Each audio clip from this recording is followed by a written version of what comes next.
Hello guys, welcome back to another mini blog. তো দেখো, আজকে ছিল রবিবার আর আমরা চলে গেছিলাম সকাল সকাল মায়ের গুরুদেব শ্রী গুরুর আশ্রমে, যেটা নাগতলাতে আছে, তোমরা জানো। তো ওখানেই আমরা গেছিলাম, যেহেতু আমাদের অলরেডি বিপত্তারিণী মন্দির আর রাম ঠাকুর আশ্রমে কার্ড দেওয়া হয়ে গেছে, তাই এখানেই আমাদের লাস্ট ঠাকুরের আশ্রমে কার্ড দেওয়ার ছিল।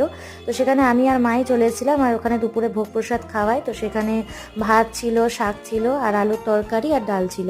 তো তারপরে খাওয়া দাওয়া করে দেখো এখানে বাড়ি চলে এসেছিলাম, কারণ বিকেলে আমাদের আরেকটা অনুষ্ঠান ছিল, দিদি ভাইয়ের তৃতীয় আইবুড়ো ভাত।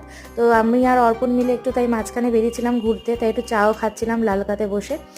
তো তারপর ফাইনালি দেখো আমরা দিদির আর কি শ্বশুরবাড়ি পৌঁছে গেছি। মানে আজকের আইবুড়ো ভাতটা ছিল আমার মামাতো দিদির শ্বশুরবাড়ির তরফ থেকে। তো সেখানেই দিদিভাই গেছে, দেখো এখানে ওকে কত মিষ্টি লাগছে।